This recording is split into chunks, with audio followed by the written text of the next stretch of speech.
नमस्कार दोस्तों। आज के इस एक्सप्लेनर में हम देश की सबसे महत्वपूर्ण और अनोखी नदियों में से एक नर्मदा नदी के अद्भुत भौगोलिक सफर को समझेंगे। आज हम स्रोत सामग्री में छुपे हर एक फैक्ट को पूरी बारीकियों के साथ डिकोड करने वाले हैं। लेकिन आगे बढ़ने से पहले ना एक बड़ा ही इंटरेस्टिंग सवाल है मेरे पास। ऐसी कौन सी नदी है जो डेल्टा तो बिल्कुल नहीं बनाती और उल्टा बहती है? ये एक ऐसा भौगोलिक अनोखापन है जो बार बार परीक्षाओं में पूछा जाता है। तो चलिए इस महान नदी के इस रहस्य को आज गहराई से सुलझाते हैं।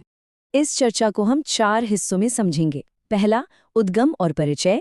दूसरा, प्रमुख स्थल और उनका महत्व। तीसरा, नर्मदा की सहायक नदियां। और आखिर में कुछ ऐसे स्पेशल फैक्ट्स जो एग्जाम्स के लिए बहुत ज़रूरी हैं। तो सबसे पहले बात करते हैं पहले भाग की, इसके ओरिजिन और ओवरव्यू की। वैसे एक बात ध्यान रखना बहुत ज़रूरी है कि आज हम जो भी फिगर्स और फैक्ट्स डिस्कस करेंगे ना, वो सीधे नॉलेज यार्ड के ऑफिशियल स्टडी मटेरियल से लिए गए हैं। तो आप इस जानकारी की प्रामाणिकता पर पूरा भरोसा कर सकते हैं। चलिए चलते हैं सीधे नर्मदा के उद्गम स्थल पर। नदी की शुरुआत होती है मध्य प्रदेश के अनूपपुर जिले में माइकल पर्वत श्रेणी की अमरकंटक पहाड़ी से। और जो सबसे अनोखी बात मैंने शुरू में पूछी थी, वो यही है। ये नदी पूर्व से पश्चिम यानी ईस्ट टू वेस्ट बहती है।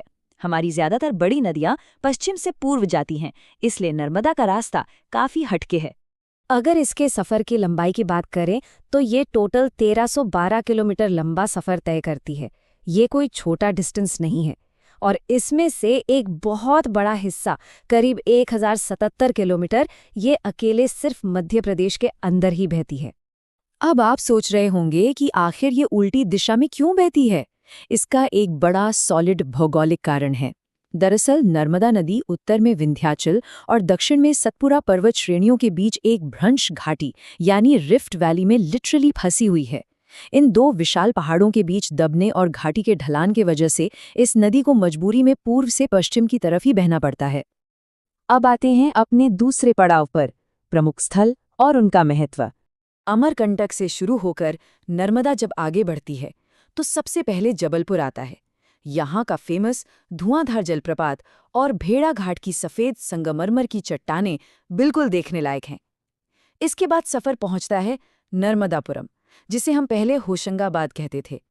ये जगह अपने शानदार घाटों के लिए जानी जाती है। और थोड़ा आगे चलें तो ओमकारेश्वर आता है, जो हमारे 12 ज्योतिर्लिंगों में से एक है। यहाँ का भूगोल थोड़ा नोटिस कीजिए।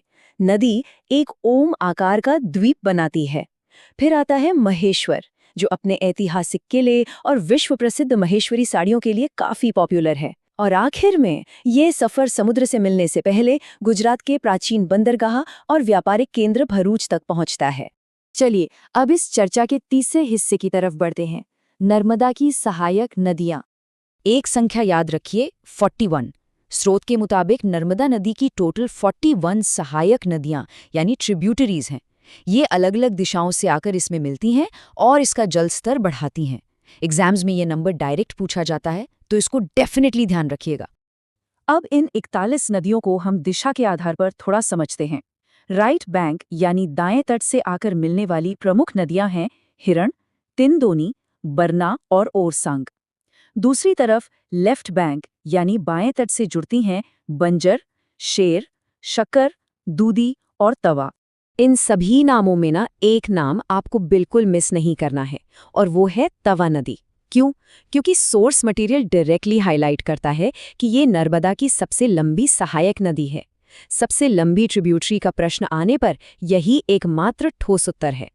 तो अब हम पहुंच गए हैं अपने आखिरी और सबसे इम्पॉर्टेंट सेक्शन पर, एग्जाम स्पेशल फैक्ट्स। अपने मूल स्रोत सामग्री के इस आखिरी हिस्से से हम कुछ ऐसी स्पेसिफिक बारीकियां निकालेंगे जो सीधे तौर पर परीक्षा में काफी मददगार होंगी। याद है मैंने शुरू में एक सवाल पूछा था कि नर्मदा डेल्टा क्यों नहीं बनाती? इसका जवाब एक भौगोलिक शब्द में छिपा है, एस्चुरी। जब ये नदी समुद्र से मिलती है तो वो मिट्टी और अवसाद जमा करके डेल्टा नहीं बनाती, बल्कि इसका पानी सीधे समुद्र के खारे पानी में घुल जाता है, जिसे हम एस्चुरी बनाना कहते हैं। अब जरा राज्यों के बीच इस नदी के सफर का हिस्सा देखिए। इसका सबसे बड़ा फ्लो मध्य प्रदेश में है, पूरे 87%। उसके बाद गुजरात में करीब 11.5% और महाराष्ट्र में केवल 1.5%। किसी एक स्टेट में इतनी विशाल भागीदारी होना एक अत्यंत महत्वपूर्ण फैक्ट है। और इसी 87% वाले विशाल आंकड़े का ही तो सीधा नतीजा है कि इसे एक खास दर्जा मिला है। चूंकि इसका अधिकतम पानी और लाभ मध्य प्रदेश को मिलता है, इसीलिए इसे बहुत ही सटीक तौर पर मध्य प्रदेश की जीवन रेखा यानी लाइफलाइन ऑफ मध्य प्रदेश कहा जाता है। वर्तमान समय में इस नदी की अहमियत एक और वजह से बढ़ जाती है। दुनिया की सबसे ऊंची प्रतिमा स्टैच्यू ऑफ यूनिटी नर्मदा नदी के ही एक द्वीप पर बनाई गई है, और उस द्वीप का नाम क्या है? साधु बेट द्वीप। ये आधुनिक विश्व का इस प्राचीन नदी के साथ एक बेहतरीन कनेक्शन है। आज के इस एक्सप्लेनर को खत्म करने से पहले चलिए थोड़ा विचार करते हैं। स्रोत बताता है कि नर्मदा के कुछ प्राचीन नाम भी हैं, जैसे रेवा और माइकल सुता।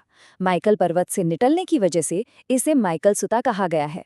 ये बात थोड़ा सोचने पर मजबूर करती है ना, कि ये सिर्फ पानी की एक धारा नहीं है, इसने सदियों का इतिहास और कहानियां अपने अंदर समेटी हुई हैं। तो सोचे, आखिर इन प्राचीन लहरों ने अपने इस उल्टी दिशा के सफर में कितने युगों को बदलते देखा होगा। नर्मदा की इस अद्भुत कथा पर हमारी आज की चर्चा में बस इतना ही। जल्दी ही फिर मिलेंगे कुछ और ऐसी ही बेहतरीन जानकारियों के साथ।